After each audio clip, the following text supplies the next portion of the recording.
है, परिवार चलाना पड़ता है। आज भी वो माताएं आई हैं, आज भी वो भैया आया होगा कि नहीं आया होगा, आया कहीं आए,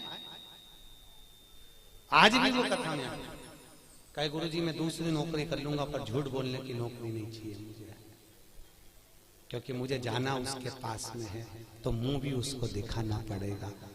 और अगर मेरी जिंदगी, और आपसे भी निवेदन है, तुम झूठ बोल रहे हो अपने परिवार को पालने के लिए चलेगा, पर थोड़ा सा सत्यमय जीवन जी लो। हफ्ते भर में एक दिन ऐसा बनाना जिंदगी में कि आज मैं दिन भर झूठ नहीं बोलूंगा, चाहे मोबाइल हो चाहे परिवार हो, बिगड़े काम बिगड़ जाए पर झूठ नहीं बोलूंगा।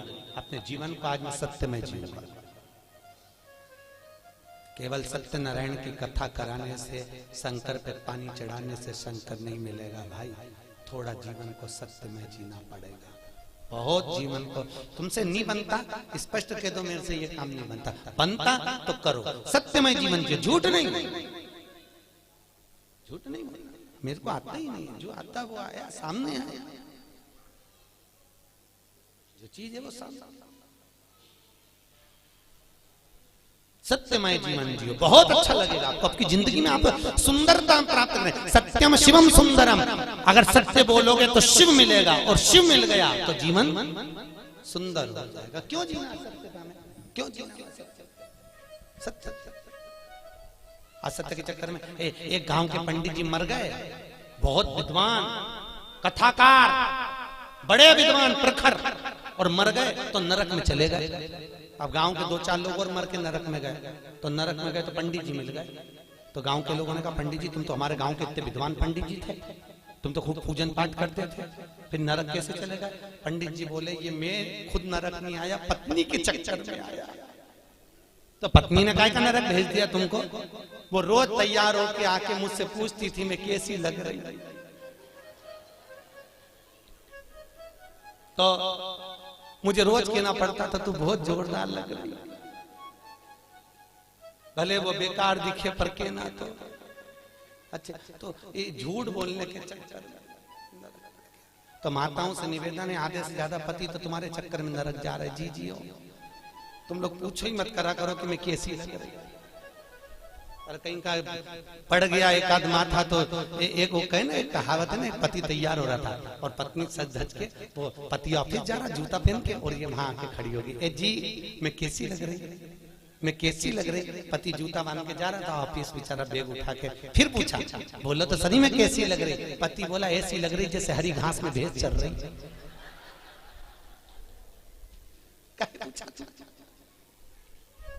पूछे भगवत तत्व की शरणागति है महाराज, जीवन में थोड़ा सत्यमय जियो। सत्यम शिवम, अच्छा बहुत कथा कह रही है। भूत बावन भूतेश्वर भोलेनाथ ने ब्रह्मा जी को श्राप दिया, देवताओं ने मिलकर ब्रह्मदेव के लिए आदर करा, भगवान शंकर की पूजन करी। भगवान शिव ने कहा नारायण ये ब्रह्मा जी का सिर कटा है, ब्रह्मा जी के कटे हुए सिर से बट वृक्ष उत्पन्न होगा। कौन सा वृक्ष? बट वृक्ष, बड़ का पेड़, और इस बट वृक्ष के नीचे कोई देवता की पूजन नहीं होगी, होगी तो केवल पितरों की पूजन होगी। और मैंने इस ब्रह्मा के मुख को बड़ का पेड़ बनाया है, इसलिए मैं इस पेड़ के नीचे विराजमान रहूंगा, मेरा नाम वटकेश्वर महादेव रहेगा। कौन सा महादेव? वटकेश्वर। यहाँ पर भी होंगे बटकेश्वर महादेव कहीं ना कहीं। महाराज बटकेश्वर महादेव, जो घर में चिड़चिड़ापन रहता है, क्रोध रहता है, झगड़ा होता है, क्लेश मचा होता है, घर में शांति नहीं रहती, तो बड़केश्वर महादेव के मंदिर में जो जलाधारी होती है, उस जलाधारी में अपना नाम और गोत्र बोलकर बेलपत्री की डंडी को फंसाकर उसमें 1 लोटा पानी और दूध चढ़ाकर आ जाइए, घर में शांति हो जाती है, कभी क्लेश नहीं मचेगा। सोमवार की अष्टमी के दिन ये क्रम किया जाता है। कौन से दिन? जम के बोलिए, सोमवार की अष्टमी, बटकेश्वर महादेव के मंदिर में। बटकेश्वर शिव को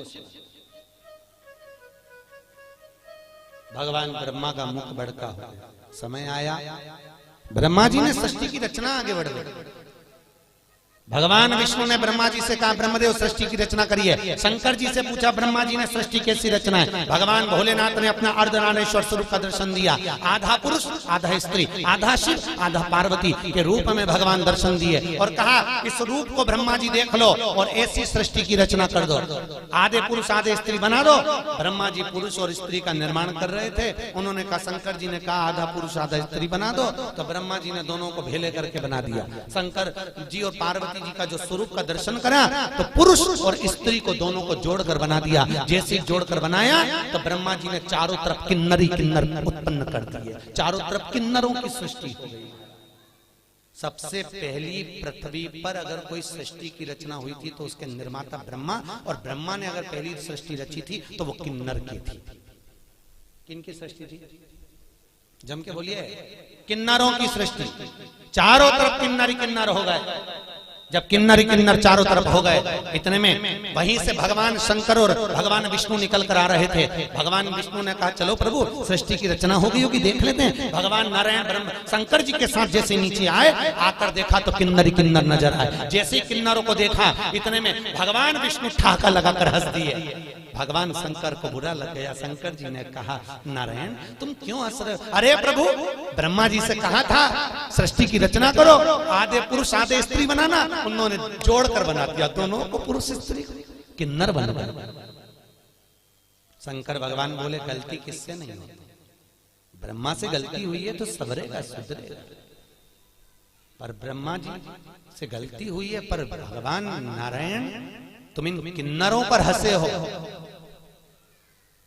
तुम्हें भी पृथ्वी पर जाकर किन्नर बनना पड़ेगा। किसको? जम के बोलिए। भगवान नारायण तुम्हें पृथ्वी पर जाकर किन्नर बनना पड़ेगा। भगवान विष्णु ने क्षमा मांगी, प्रभु क्षमा कर दी। नहीं, शंकर जी बोले आप हंसे हो इन किन्नरों पर, तो तुमको किन्नर तो बनना पड़ेगा। और याद करो वो चरित्र, जब भगवान विष्णु किन्नर बने थे। कथा सुनी होगी आपने महाभारत की, कि द्रौपदी को जब लेकर आए अर्जुन, और अर्जुन जब द्रौपदी को लेकर आए तो माता कुंती ने भोजन बनाते बनाते कह दिया पांचों बांट लो।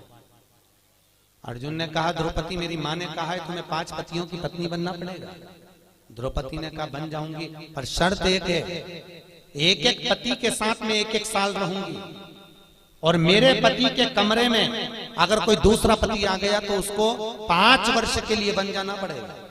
अगर आप मंजूर करते हो तो मैं 1-1 5 पतियों की पत्नी बनने को तैयार हो जाता हूं।